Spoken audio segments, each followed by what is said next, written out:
Sejam todos bem-vindos.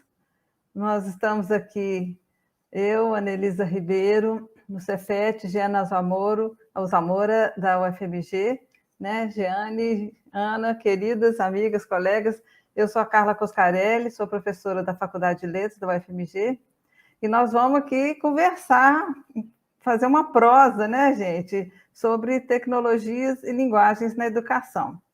Nosso plano é fazer uma conversa mesmo, assim. Nós resolvemos não fazer aquela estrutura acadêmica de cada um fala e o resto escuta, não. Nós vamos conversar proseando, né? Então, nós levantamos algumas questões aqui para falar um pouco sobre esse tema, que são tantas possibilidades, né? É tanta questão envolvida que nós resolvemos fazer um recorte falando dessas tecnologias na educação antes da pandemia, o que está acontecendo agora e o que vai acontecer depois, ou previsões, ou possibilidades, ou expectativas. Bom, vamos conversar sobre isso, né? Eu vou começar falando aqui um pouquinho de como é que era, né? Nós sempre usamos tecnologias, né, gente? Tecnologia e educação sempre esteve junta. O livro é uma tecnologia, o lápis, a caneta, o caderno, né, o mimeógrafo, o retroprojetor, o VHS, né? E sempre teve resistência, né? Não foi, essas coisas nunca são muito pacíficas. Eu vou lembrar aqui do Sócrates, né? 400 anos antes de Cristo, que pensava que a escrita ia acabar com a memória das pessoas, né? Que a gente ia escrever e a nossa memória ia ficar muito ruim, né? E não aconteceu nada disso. A escrita é uma memória, né? A escrita é o registro da nossa história, das nossas criações, né? Das nossas discussões. Então, não teve essa perda de memória. As coisas mudaram, né? Muitas coisas foram para o papel, foram para outros lugares aí, que não só a cabeça da gente, né? E que é muito bom também, né? Porque às vezes ficam sonhando, mas eu disse isso, não, mas você não falou isso, não, mas você falou, ó, tá aqui, registrado, viu? Agora a gente pode fazer isso no WhatsApp também, né? Ah, mas eu não falei, falou aqui, eu vou te dar o print da sua fala. Então é muito legal, porque tem esse lado bom do registro, né? Das cartas de amor, dos registros de tudo. Mas a resistência sempre teve ali, né? Quando fala de tecnologia, as pessoas acham que as tecnologias vão piorar a vida das pessoas, vão emburrecer as pessoas, vão deixar as pessoas agressivas, né? As pessoas falavam tão mal dos jogos, né? Assim, falando que os meninos iam ficar nervosos, agressivos, e tem tanta coisa boa que eles aprendem com os jogos, né? E que né, existe esse pensamento também de que uma coisa vai substituir a outra. Então, o rádio, as pessoas não vão conversar mais porque agora tem um rádio. Aí vem a televisão, agora a televisão vai substituir o rádio e as pessoas vão emburrecer, porque a televisão é emburrecedora, né? E a TV, aí vem a TV não substitui o outro, né? O rádio não substitui, a TV não substitui o rádio, né? O cinema não foi substituído por nenhuma dessas coisas. A gente continua assistindo filmes, indo ao cinema, assistindo TV, escutando rádio. Então, é somar, né? Vai somando, a gente vai vendo as potencialidades de cada uma dessas mídias, né? Para o bem e para o mal, né, gente? O livro também nunca foi só do bem. Tem livros do bem, livros do mal, né? Tudo é do bem e do mal. A gente não pode ficar aí nesse maniqueísmo de que isso é só bom ou isso é só ruim. Tudo depende muito de como que a gente vai usar, né? E as coisas vão mudando, as tecnologias vão se articulando. Hoje, no computador, a gente tem isso tudo junto. A gente tem o rádio, a gente tem o filme, a gente tem as conversas, né? A gente se aproxima também, não é? As pessoas às vezes falam que vai afastar todo mundo. Olha como é que foi com o computador, né, com o celular, que a gente conseguiu se aproximar nessa pandemia e que a gente consegue estar aqui hoje, né, conversando. Então, na educação sempre teve muita resistência, sabe? Assim, o rádio não foi bem explorado na escola, o gravador também não. O gravador é um negócio tão legal, né? E ninguém explorava muito o gravador na escola. O videocassete era usado assim, quando o professor faltava, né, passava um filme para os meninos ficar quietos na sala, ou quando chovia, como não podia sair para o recreio, então ficava na sala e passava um filme para os meninos ficarem calmos. Então, assim, esses usos assim que infelizmente não foi o uso mais produtivo, né?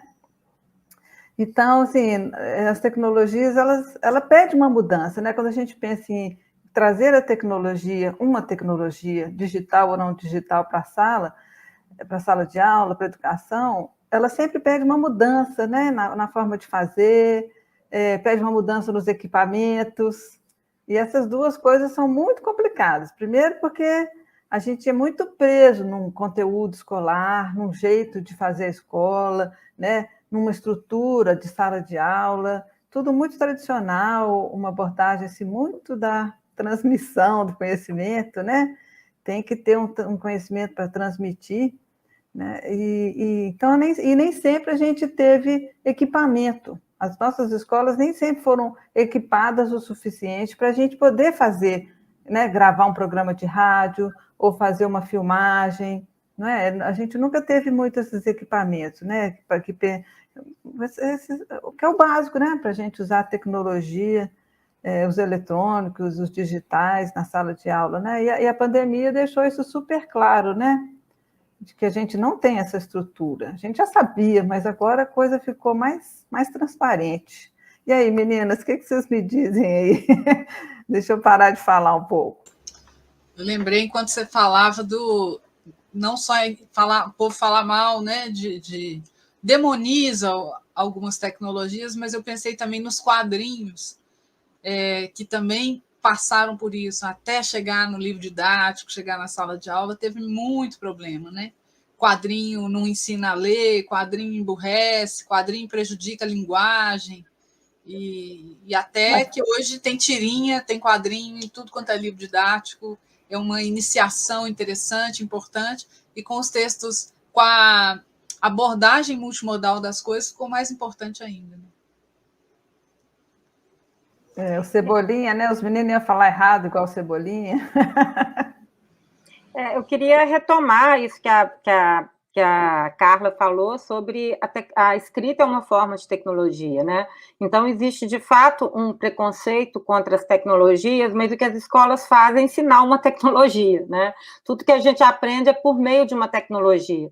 E também lembrando isso que a Annelise acabou de mencionar sobre a multimodalidade, a escola ela tem escrita, né, na cultura do seu tempo, né?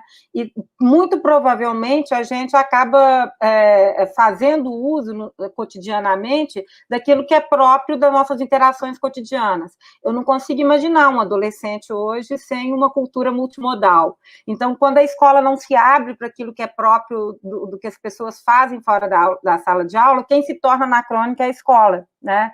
E eu acho que a pandemia demonstrou isso para a gente de um modo muito, muito contundente, né? Só foi possível a gente avançar um pouco em termos de interações familiares, institucionais, escolas, os eventos como é esse aqui, porque a gente assumiu que a cultura contemporânea é a cultura multimodal, né? Isso não está alijado da sala de aula e acredito que nunca mais estará. E a condição sociotécnica é esta, né? A escola resiste, como a Carla falou, e briga um pouco para estar fora do tempo dela, né? E tem uma coisa conservadora na maneira como eu estou falando de escola de um jeito muito genérico, né? Mas eu acho um negócio interessante a gente pensar que se a gente resistisse como sociedade diante da pandemia, resistisse à nossa condição sociotécnica objetiva, a gente não teria feito nada. Não quero, não vou usar, não é, né? Que é um pouco o que a gente faz ao longo do tempo, porque não tinha crise. Uma crise muito radical chega, né, obriga a essa parada massiva que nunca tinha acontecido antes, e aí a gente precisa cair a ficha, falar, tem jeito, o jeito é esse, porque tem computador, porque tem internet. O problema é a desigualdade que isso cavou, né? Que isso, vamos dizer assim, revelou para quem estava dormindo e não tinha sacado ainda, né? Você encontra escolas que estão no século XIX e não por culpa delas, é porque não tem investimento, não tem infraestrutura, não tem nada, nem socialmente, nem dentro da escola, né? Ela atende um público que não tem condição de ter essas coisas, não tem problema de todos os lados. Então, a gente encontra facilmente, não precisa ir longe, escolas que não tiveram condição de fazer nada, não estão no nosso tempo sociotécnico, estão no século XIX, escolas que mais ou menos conseguiram, né, tiveram que quase capturar uma parte dos alunos, tiveram alguma condição, por exemplo, de oferecer equipamento emprestado, tiveram condição de oferecer uma conciliação de tecnologias, apostila impressa, entregue para os meninos toda semana, né? E misturado com programa de televisão. Imagina, gente, nós estamos nos anos 60, nos anos 50, oferecendo uma espécie de telecurso, né? Que é uma coisa antiga, e de repente a pandemia obriga as redes públicas. Tem outra coisa que tem que lembrar: a importância do público para resolver. A hora que a coisa fica feia, quem resolve é o público, na saúde, na educação, né? E escolas que conseguiram, assim, como se nada tivesse acontecido, mais ou menos. Em uma semana estavam prontas para começar o tal do ensino remoto emergencial. Então, eu estou falando de 3, mas é claro, estou grosseiramente separando em 3 possibilidades, mas a gente sabe que foi muito mais. Tem um espectro de coisas aí que aconteceram, que vão desse radical não conseguir fazer nada ao radical em uma semana está tudo pronto, né? E isso, eu vou falar por mim, mas eu acho que vocês vão concordar, é uma desigualdade em termos de cidadania, de acesso ao conhecimento, uma desigualdade inaceitável. Não tem outra palavra, isso é inaceitável. É absurdo, e a gente é muito angustiante, né? Você perceber que tem alunos que não têm aula, alunos que estariam aí para ser alfabetizados, né? E que hoje, quase 2 anos depois, ainda não foram alfabetizados, né?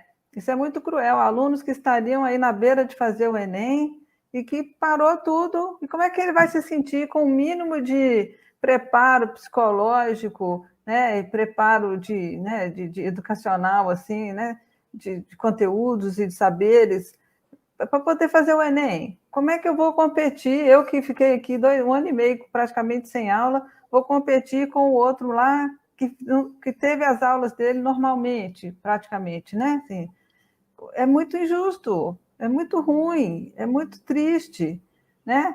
E eu acho que isso vem muito, assim, a resistência continua, sabe? Porque em 1 ano e meio depois, a gente não vê políticas públicas para fazer uma abertura, né? Vamos subsidiar a internet para as pessoas, vamos subsidiar aparelhos, vamos dar aparelhos para as pessoas, para os professores, para os alunos, para quem precisa, não é? Vamos liberar a internet ou fazer um preço bem acessível para que todo mundo tenha acesso. A gente sabe de famílias que os alunos estão estudando no WhatsApp e a família tem um celular, né, que tem acesso, e mesmo assim um acesso muito restrito. Como é que os meninos vão aprender assim, gente? Né? E a gente não vê nenhum movimento de qualidade, né, para poder mudar um pouco essa situação.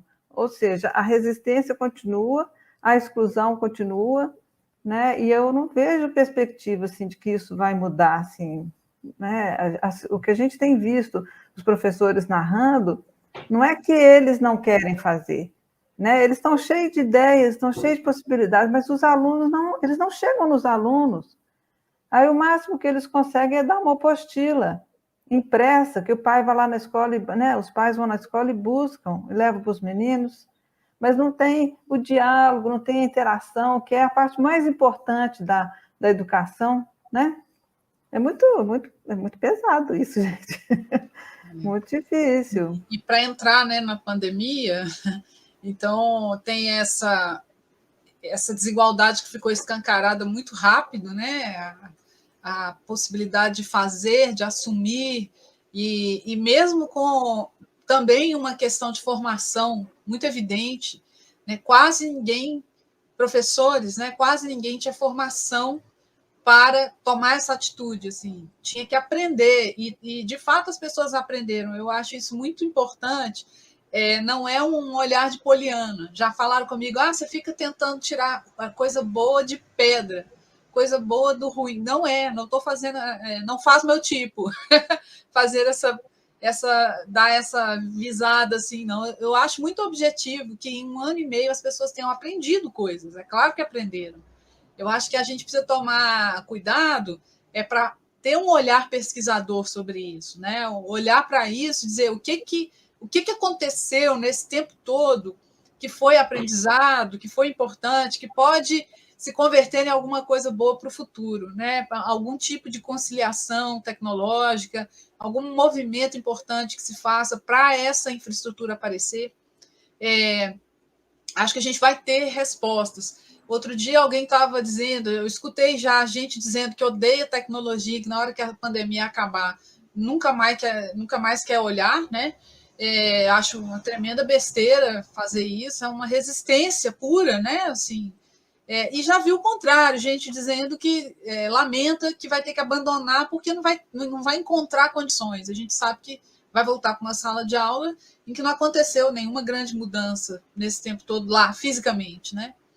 Agora, eu acho interessante deixar o tempo passar. Eu lembro que quando a pandemia começou, a gente começou a ter uma visão comparativa que as pessoas começam a fazer e a dizer, mas porque no presencial era assim. Né? Quando deu 3 meses, 4 meses, 5 meses de aula remota, para quem conseguiu fazer aula remota, a florescer, a aflorar também. E aí as pessoas começam a dizer, os meus alunos ficam com a câmera fechada. Isso, por exemplo, foi uma super discussão, né? Os professores muito incomodados. Houve um momento até que os adolescentes, por exemplo, descobriram isso, perceberam isso e começaram a fazer homenagens para os professores. Muitas foram feitas, em que no final da aula eles abriam as câmeras de surpresa e os professores choravam. E eu vi isso acontecer dentro da minha casa, o meu filho na escola dele, e tem muitas gravações disso por aí. Então, vejam que coisa mais engraçada, o fato do cara abrir a câmera já é uma demonstração, assim, né? Quase que de carinho. E esse tipo de experiência foi trazendo à tona o que é igual e o que é diferente, do que a gente sente falta e do que a gente não sente falta, o que funciona aqui e que não funciona ali. Esse tipo de distinção só acontece quando a gente experimenta, né? E eu fico pensando que na hora que a pandemia ceder um pouco, que ela não vai acabar, né? O coronavírus vai ser nosso habitante do planeta aí, nós vamos ter que achar um jeito de conviver com ele. A gente vai ter um tempo, embora não seja... O início da pandemia foi repentino, a saída não como todo mundo está vendo, é um negócio lento, esquisito, que vai e volta. Então, não vai ter aquela característica abrupta que teve a entrada, né? Agora, à medida que as pessoas forem experimentando a volta para o presencial, talvez depois de uns meses elas comecem também a se lembrar de coisas que desapareceram. Olha, eu fazia isso com meus alunos lá no remoto e aqui eu não consigo fazer. Eu conseguia fazer isso um pouco melhor, usava esse aplicativo, usava esse programa, usava o Drive, usava não sei o quê. Aqui eu não consigo, né? E aí eu fico torcendo para esse tipo de reversão da experiência conseguir trazer à tona essas coisas assim, o melhor dos dois mundos. Né? Assim, que legal, isso aqui a gente bem podia dar um jeito de aparecer, né? Eu fico pensando assim, eu fico com saudades prévias do chat, por exemplo. Já falei várias vezes que eu queria que na minha sala presencial tivesse um projetor com o chat, para os meninos conversarem em paralelo a aula inteira sem me incomodar. Porque quando eu estou dando aula na tela, eles conversam muito sobre a aula. Né? Eles trocam links, eles trocam ideias, sem me atrapalhar, pelo contrário, aquilo enriquece a minha aula. Porque são modalidades diferentes, não competem. Se eles, lá na aula presencial, tem a tal da conversa paralela. Né? A conversa paralela ela incomoda, porque a modalidade em que ela acontece compete com a minha. Eu estou falando e eles também. Se eu estiver falando e eles escrevendo, a gente não se atrapalha, né? Porque são modalidades conciliáveis. Se a gente conseguisse fazer uma sala multimodal, né, nesse esquema assim, que as pessoas conseguem fazer coisas juntas, paralelas, enriquecendo umas às outras, eu já estou delirando aqui, né? Assim, mas o tipo de coisa que pode surgir depois como uma certa saudade, assim, eu podia fazer isso, podia fazer aquilo. Então, acho que durante a pandemia, nós ainda estamos durante, né? Isso é uma coisa, a gente tem que falar do pós-pandemia, mas não passou ainda. A gente ainda está vivendo isso. Mesmo onde é híbrido, o híbrido mais esquisito, né? Uns híbridos assim que não quer dizer nada, ou é uma transmissão ao vivo chamada de híbrido, né? Mas quando essa coisa toda aí tiver um desenho mais nítido do que tem hoje, então daqui de dentro da pandemia, a gente certamente está vivendo coisas que não vão ser desprezíveis, né? No nosso movimento como professores e no movimento dos alunos como alunos, porque, ao contrário do que muita gente pregava, não era nem pensava, pregava antes, o aluno tinha que aprender a ser aluno virtual. Eles também não sabiam, não. Eles não sabiam o que fazer, usar as coisas, como se comportar. Tem um código, né, que foi se formando à medida que a experiência foi acontecendo, essa coisa de entrar na sala e desligar o microfone, várias coisas que a gente foi aprendendo de uma certa etiqueta junto com essa experiência, né? E isso tem que virar conhecimento de algum jeito. A gente tem que chegar depois com essa experiência transformada em alguma coisa mais sistemática, mais interessante, né? Em respostas para tomar decisões, e não sair fazendo as coisas como se fosse por intuição ou como se fosse por preconceito. Assim, não vou fazer porque essa resistência que a Carla mencionou, né? Eu tenho a impressão, Annelisa, que isso que você falou que poderia ser delírio, eu não vejo delírio nenhum. Eu tenho a impressão que é bastante possível que o futuro seja multimodal. Eu acho que assim como a gente aprendeu, teve a primeira fase da pandemia de aprender a estar no remoto, nós estamos agora aprendendo, inventando coletivamente estar no híbrido. E eu tenho a impressão que algumas coisas que a gente aprendeu ao longo desse tempo da pandemia vão ficar conosco para sempre. A gente já sabe que não precisa estar fisicamente nos locais para tudo. Hoje de manhã eu estava num congresso em Buenos Aires, agora à tarde eu estou aqui conversando com vocês. Se a gente estivesse no presencial, eu não poderia estar nesse tanto lugar com tantas pessoas diferentes nesse mesmo momento. Então a gente já sabe que algumas coisas funcionam bem e talvez funcionem melhor desse modo. Eu tenho a impressão que o maior desafio que a gente tem nesse momento, e eu concordo com vocês, eu acho que a pandemia escancarou isso, é que os índices de exclusão digital seguem os mesmos índices de exclusão social.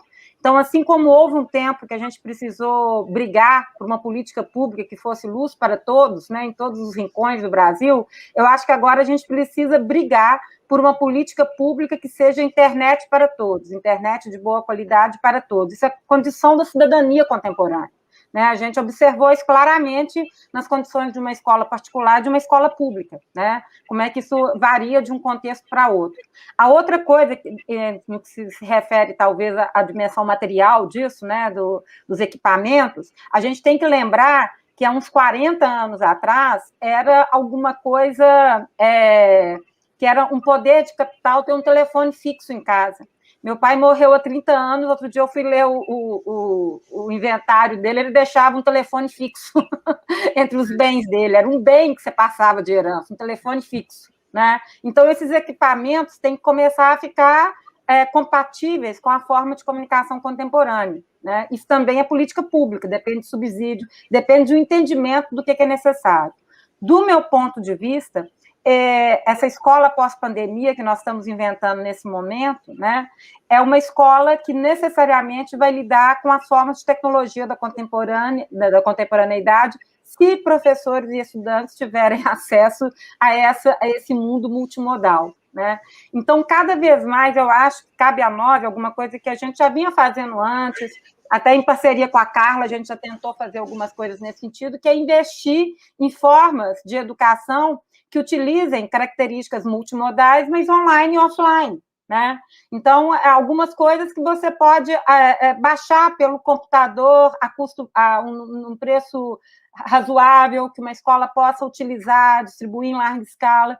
Então, eu acho que a gente precisa pensar, começar a nos preocupar quais são as formas, das modalidades que a gente pode ofertar para aprimorar esse estudo, que vai ter uma temporalidade diferente. Isso é outra coisa importantíssima. Assim, o tempo da sala de aula, né, é um tempo muito diferente do tempo do ensino remoto. Eu costumo dizer isso, falei semana passada para uma professora da minha filha que tem 11 anos. Aquilo que incomoda, né, a nós como professores, né, é o que dá sentido para a escola, que são os vínculos entre os alunos. Então, uma aula que é feita com todo mundo conversando em sala de aula, atrapalhando o professor, ela tem um ritmo e uma temporalidade, né, muito diferente dessa que o professor fala e todo mundo fecha a câmera e não consegue conversar. Né? Ninguém suporta mais ficar se olhando na câmera, como a gente fica o tempo inteiro. Eu nunca tinha me olhado tanto, porque eu saía de cara de manhã, voltava de noite, mal tinha espelho na Fafiche. Então, acho que eu nunca me olhei tanto, né? E isso para uma criança, para um adolescente, isso é uma coisa muito complicada, né? O quarto, se tem pessoas passando, o gato e o cachorro que estão sempre participando dessas nossas interações cotidianas. Então, eu acho que nós vamos ter que pensar uma temporalidade diferente para as escolas, junto com uma multimodalidade adaptada à diversidade social que compõe essa escola no contexto da pós-pandemia. Nossa, Jane, isso é muito bom de ouvir, né? Internet de qualidade para todos é uma bandeira aí que a gente não pode abrir mão dela, que a gente tem que levantar com toda a força e todas as vozes, né? Essa coisa do futuro híbrido, a gente já vive o híbrido, né? A gente já tem alguns anos que a gente vive nesses dois contextos e as pessoas teimam em separar. Né? A gente estava conversando outro dia, né, Ana? Se era I ou. Não é ou, um contra o outro, não é um ou a conjunção outro, não é adversativa, né? A gente já está, para você fazer seu imposto de renda é online, para você fazer matrícula na universidade pública é online, para você fazer cadastro em várias coisas de emprego, o problema é o pessoal do voto impresso auditável, tem o pessoal da aula impressa auditável, entendeu? Por aí. Tem a galera da aula impressa. Meu medo é muito objetivo. Eu fico torcendo para ter muitas Jeanes Alzamoras por aí, de preferência dirigindo a minha instituição. Porque eu fico pensando assim, se me obrigarem a estar lá, né, eu funciono bem online. E eu sei que eu poderia fazer online e offline, né, fazer um equilíbrio entre essas coisas. Mas se me obrigarem a estar lá, o pessoal da aula impressa auditável quiser que eu vá para lá, eu tenho que ir para lá. Eu chego lá, não tem estrutura para eu fazer uma coisa legal. Exatamente. Eu chego lá, tem uma sala retangular com um monte de mesa e cadeira, um quadro e, no máximo, um data show. Com isso, eu não consigo fazer isso. Eu sou professora de língua portuguesa, de redação. Estou falando aqui do ensino médio. Eu dou aula nos 3 níveis, mas no ensino médio eu estou preocupado com a educação básica. Eu não consigo, não. Eu chego lá, o que tem para nós em termos materiais? É caderno e caneta. Não parece com hoje, parece com outra coisa. E aí o que a gente consegue fazer, por exemplo, em termos de linguagens, é o que dá para fazer com esses materiais, que não chega perto da multimodalidade, não chega perto dos multiletramentos, não chega. Eu precisaria, tudo bem, estão me obrigando a estar lá fisicamente, então me arruma uma sala com essa capacidade, né? Uma sala em que eu consiga juntar aquela juventude ali e propor coisas multimodais para ele, fazer junto ali, e conversar sobre aquilo, e ver o desenvolvimento deles. A gente conhece uma ou outra escola que consegue fazer isso, que tem um bom laboratório, vou chamar de laboratório, mas que são salas multimídia, inclusive pública, escola pública que tem isso. Mas a gente sabe que elas são muito localizadas, o cara que é o professor é um cara muito específico, muito especial. Eu estou falando que isso tinha que ser geral, né? Meu delírio aqui é porque a gente tem que pensar uma outra estrutura da sala de aula. Né? Até uma coisa muito estranha aqui, nosso tempo está acabando, gente, mas acho que a gente tem uns 2 minutinhos assim, né, Jeane? A gente tem que pensar uma estrutura de sala de aula diferente. É que é uma coisa muito esquisita aqui, que o professor muda de sala, né? Eu acho que os alunos é que deviam mudar de sala. O professor devia ter aquele ambiente que ele criou para a disciplina dele, né? E eu não consigo me ver dando aula presencial, mas não sei como é que vai ser. Vai ser muito estranho, né? Você ter que ficar aquele tempo na sala ali, porque a gente sabe que o tempo do aluno de produzir as coisas precisa ser maior, inclusive, né, do que o tempo na sala de aula. Então, nós já chegamos nos 30 minutos aqui, gente, vamos fechando. Eu queria ficar aqui conversando com vocês o resto do dia. Eu também, só queria falar mais uma coisinha nesse sentido. Eu tenho a impressão que escola é lugar de pertencimento, mas nós vamos ter que inventar uma forma de pertencimento compatível com a experiência que tivemos na pandemia. Então, assim, eu acho que a gente se viu obrigado a pensar muito nesse último ano para viabilizar uma série de coisas. E uma coisa que a gente aprendeu, isso eu acho que eu queria falar isso, exatamente isso, antes de finalizar, que a escola, especialmente a universidade pública, que nós três somos da universidade pública, ela não se encerra nos muros físicos da instituição, né? As escolas nunca pararam, né?